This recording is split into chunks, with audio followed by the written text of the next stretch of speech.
இனிய நண்பர்களே, அன்பான வணக்கங்கள். ஒருவரை பார்த்த உடனே அவங்க இடத்துல இருக்கிற தீய குணங்கள், எதிர்மறை எண்ணங்கள், குறைகள் இதெல்லாம் நாம தெரிஞ்சுக்கிட்டோம்னா எவ்வளவு நன்றாக இருக்கும். இதெல்லாம் நாம தெரிந்து கொள்ள வேண்டும் என்றால் இதுக்கு ஒரு வழி. அந்த வழி என்ன என்பதை புரிந்து கொள்ள வாங்க என்ற கதைக்குள் போகலாம். முன்னொரு காலத்தில் ஒரு பெரிய ஆசிரமம் ஒன்று இருந்துதான். அதுல இருந்த குருவை பார்த்தோம்னா நல்ல உயர் ஞானம், கல்வி, ரித்தி, சித்தி எல்லாம் பெற்றவராம். அவரிடத்துல நிறைய சீடர்கள் படித்து கொண்டு வந்தார்களாம். அதுல குறிப்பாக பார்த்தா ஞானவேலுன்னு ஒரு சிஷ்யன் இருந்தானாம். அந்த சிஷ்யனை குருவுக்கு ரொம்பவும் பிடிக்குமா. அதுக்கு என்ன காரணம்னு பார்த்தா ஞானவேல் ரொம்பவும் புத்திசாலியா. குரு எதை சொல்லி கொடுத்தாலும் அதை ரொம்ப கவனமா உன்னிப்பா கேட்பானா. அதை அப்படியே கற்றுக்கொள்ள முயற்சி செய்வானா.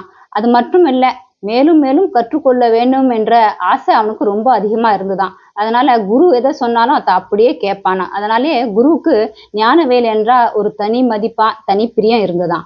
ஒரு காலகட்டத்துல ஞானவேல் தன்னுடைய படிப்பெல்லாம் முடிச்ச பிறகு வீட்டுக்கு கிளம்பலான்னு இருந்தானா. அப்போ குரு கிட்ட போய் சொல்லிட்டு ஆசீர்வாதம் வாங்கிட்டு அதுக்கப்புறம் வீட்டுக்கு கிளம்பலான்னு என்ன நினைச்சுக்கிட்டு நேரா குருவை சந்திக்க போனானா. குரு கிட்ட போய் ஆசீர்வாதம் வாங்கினானா.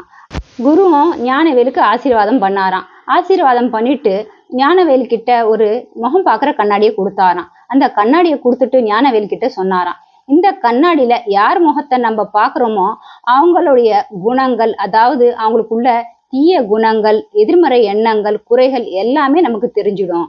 அதாவது இந்த கண்ணாடி அவங்க கிட்ட இருக்கிற எல்லா குறைகளும் நமக்கு அப்படியே எடுத்து காட்டும் அப்படின்னு சொன்னாராம்.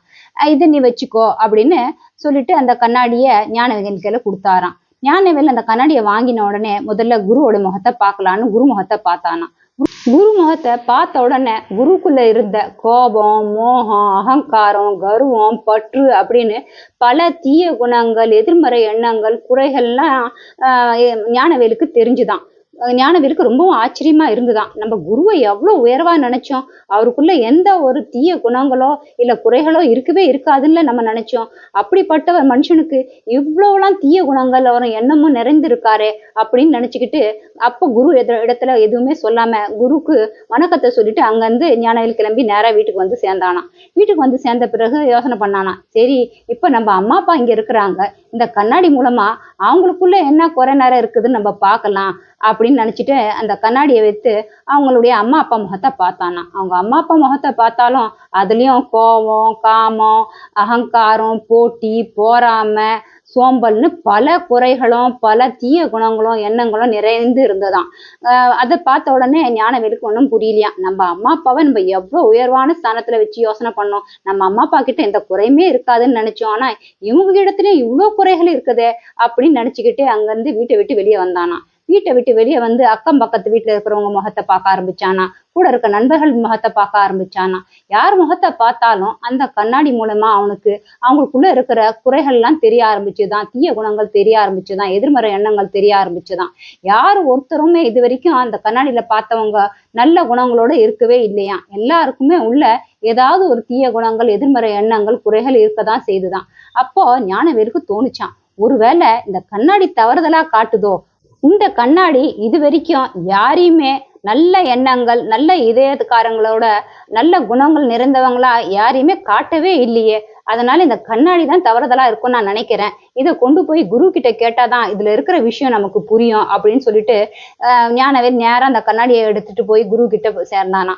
ஆசிரமத்துல குருவை பார்த்து கேட்டானா, குருவே இந்த கண்ணாடி மூலமா நான் யார் முகத்தெல்லாம் பார்த்தேனோ இது வரைக்கும் அது எல்லாருக்கிட்டையுமே அவங்க கிட்ட இருக்கிற தீய குணங்கள், எதிர்மறை எண்ணங்கள், குறைகள் இப்படிதான் காட்டுது. இந்த உலகத்துல வாழும் மனிதன் ஒருவர் கூடயா தூய எண்ணங்கள், நல்ல இதயம் படைத்தவரா இருக்கவே முடியாது அப்படின்னு ஞானவேல் கேட்டானா. அதை கேட்ட குரு சொன்னாராம், அது சரி இந்த கண்ணாடியை வைத்து நீ உன் முகத்தை பார்த்தியா அப்படின்னு கேட்டாராம்.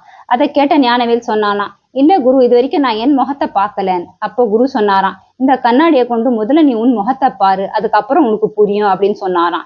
ஞானவேல் அந்த கண்ணாடியை எடுத்து தன்னுடைய முகத்தை பார்த்தானா. தன்னுடைய முகத்தை பார்த்த உடனே அவனுக்கு ஆச்சரியம் தாங்கலையா. ஏன்னா அவனுக்குள்ள இருக்கிற குறை நிறைகள் இது வரைக்கும் அவனுக்கு தெரியாமலே இருந்துதான். அது எல்லாம் இப்போ அவனுக்கு தெரிய ஆரம்பிச்சுதான். அவனுக்குள்ளேயும் காமம், கோபம், பேராசை, கர்வம், பற்று இப்படின்னு பல குறை நிறைகள் நிறைந்து இருந்துதான்.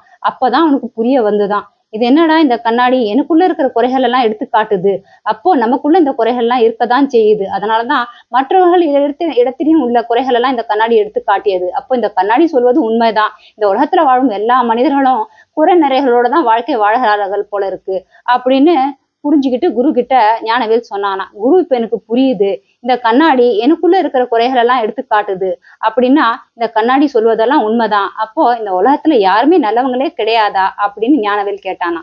அதை கேட்ட குரு சொன்னாராம், ஞானவேல் நீ ஒண்ணு நல்லா புரிஞ்சுக்கணும், இந்த காலகட்டத்தில் பிறக்கிற மனிதர்கள் எல்லாருமே ஏதோ ஒரு குறைகளோடு தீய குணங்களோடு தான் பிறப்பாங்க, அந்த குணங்களோடு தான் வாழ்கிறார்கள், அந்த குணத்தோடு தான் இந்த உலகத்துல அவங்களுடைய வாழ்க்கையும் நடக்குது.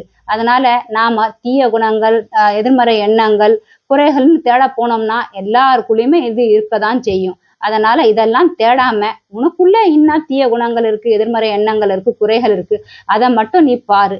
அதுல இருந்து எப்படி நீ விடுபட முடியும், அதுல இருந்து எப்படி உன்னை நிவர்த்தி செய்ய முடியும் அப்படின்ற முயற்சியில நீ இறங்கு. அதற்காக தான் இந்த கண்ணாடியை நான் உனக்கு கொடுத்தேன்.